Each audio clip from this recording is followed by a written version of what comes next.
Keberhasilan ahli Al-Quran itu adab. Buka Quran surah ke-35 ayat ke-32, paling kiri sebelah atas. Thumma awrathna al-kitaba alladhina istafayna min ibadina. Kemudian kami wariskan Al-Quran itu kepada hamba-hamba yang kami pilih.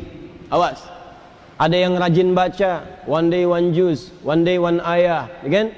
One day one surah, dan seterusnya. Ada yang rajin menelaah, buka tafsir ini, tafsir itu. Ada yang rajin menghafalkan, ya, Masya Allah. Tapi maaf, apakah semua orang itu dianggap benar oleh Allah ketika berinteraksi dengan Al-Quran? Tidak. Ada 3 golongan. Faminhum zalimun li nafsi. Ada orang yang senang dengan Al-Quran tapi zalim orangnya. Rajin baca dia, rajin, tapi zalim, tidak mampu menempatkan ayat Quran sesuai dengan tempatnya. Apa? Zalim itu menempatkan sesuatu bukan pada tempatnya. Ini penghapus buat menghapus tulisan di papan tulis. Asalnya begitu. Tapi digunakan untuk melempar orang misalnya. Nah, itu zalim namanya.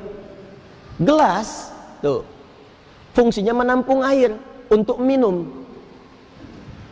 Gayung fungsinya untuk mandi. Ada orang minum pakai gayung, mandi pakai gelas. Itu zalim namanya. Ada orang sering ngaji, baca qul huwallahu ahad, katakan hanya Allah yang esa, hafal ayatnya, tahu maknanya, tapi tidak menempatkan ayat sesuai dengan tempatnya. Dia katakan di lisannya semua agama sama. Dibin, celaka orang-orang yang dusta, hafal ayatnya, sering baca, tahu artinya, tapi dia berdusta. Itu zalim namanya. Jadi ayat-ayat itu tidak dipraktikkan dalam perilaku hidup, adab tidak ada. Wa minhum muqtasid, ada golongan kedua, meninggalkan sifat yang pertama, naik tingkat, tapi belum ada nilai kebaikan pada dirinya, hanya untuk dirinya saja. Muqtasid itu paket hemat.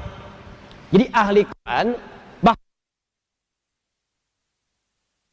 kalau perilakunya nampak kegiatan sehari-hari, sering mojok di masjid misalnya, atau dekat tiang-tiang nyandar, baca ngulang-ngulang hafalan, tapi kalau diminta, Mas bisa ngimamin, yang lain saja. Nah, itu paket hemat kata Quran. Hemat untuk dirinya, belum bisa diberikan pada yang lain. Yang ketiga, wa minhum sabiqum bil khairati biiznillah. Adab. Ada ahli Quran, kesuksesan interaksinya dengan Al-Quran dibuktikan dengan menampakkan perilaku baik dalam kehidupan. Sabiqum bil khairat, kalau bisa nomor 1 dia mengerjakan kebaikan. Jadi ciri orang yang berhasil dengan Qurannya, kata Allah, adalah adab. Jadi jangan bangga kalau anak Anda hafal 30 juz, tapi nggak merubah perilakunya. Yang pada saya itu hafalan banyak, tapi perilaku semakin durjana. Yang salah tuh dalam hafalannya. Ada yang keliru. Ciri orang tuh kalau sudah dekat dengan Quran, karena Quran itu baik, akan ada perubahan dalam dirinya. Minimal tuh sifatnya dulu lebih tenang, lebih terukur, lebih baik. Lama-lama jadi sikap, sopan, adabnya muncul. Kalau ada kebaikan pengen segera dikerjakan. Kalau lihat sampah di masjid pengen segera ngambil. Kalau lihat ini belum nyala pengen segera nyalakan. Kalau lihat saf kosong pengen ngejar safnya. Itu dorongan kebaikannya cepat sekali. Semakin tinggi kecepatan berbuat baiknya, ini menandakan semakin besar pengakuannya di hadapan Allah Subhanahu wa taala dalam perubahan kebaikannya. Jelas sampai sini? Baik.